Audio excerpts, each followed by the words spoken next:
Kwa upande wetu sisi kama Azam tumejipanga vizuri, tumejiandaa vizuri kucheza na KMC. KMC ni timu ambayo tumeshacheza nao karibuni, kipindi cha karibuni tumeifuatilia, ni timu nzuri sana. Kwa sisi kama Azam tumejipanga kukabiliana na KMC na tunajua ugumu wa kukutana na timu ambayo ikiwa chini, kwa kuna ugumu kubwa sana kucheza nao.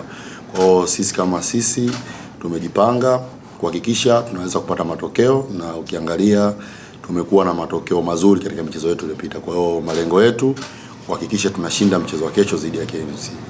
Tunaangalia mechi ambayo iko mbele yetu. Cha kwanza tunaangalia mechi ya kesho, tushinde tuongeze point. Kwa hiyo kila mechi itakavyokuja sisi tunahakikisha tunashinda.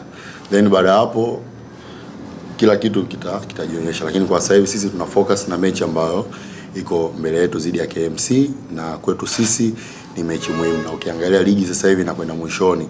Kwa hiyo muhimu kushinda mchezo kwanza. Ukishinda unaongeza point. Kwa hiyo focus yetu kubwa sana ipo katika mchezo ambao tunaomba mashabiki wetu wajitokeze kwa wingi sana. Wamekuwa na hamasa kubwa hasa msimu huu, hata mechi zetu za mikoani, lakini pia hata michezo yetu ambayo tunacheza nyumbani hasa katika nyakati za usiku. Tunaomba mashabiki waendelee kujitokeza kwa wingi, waendelee kutupa moyo.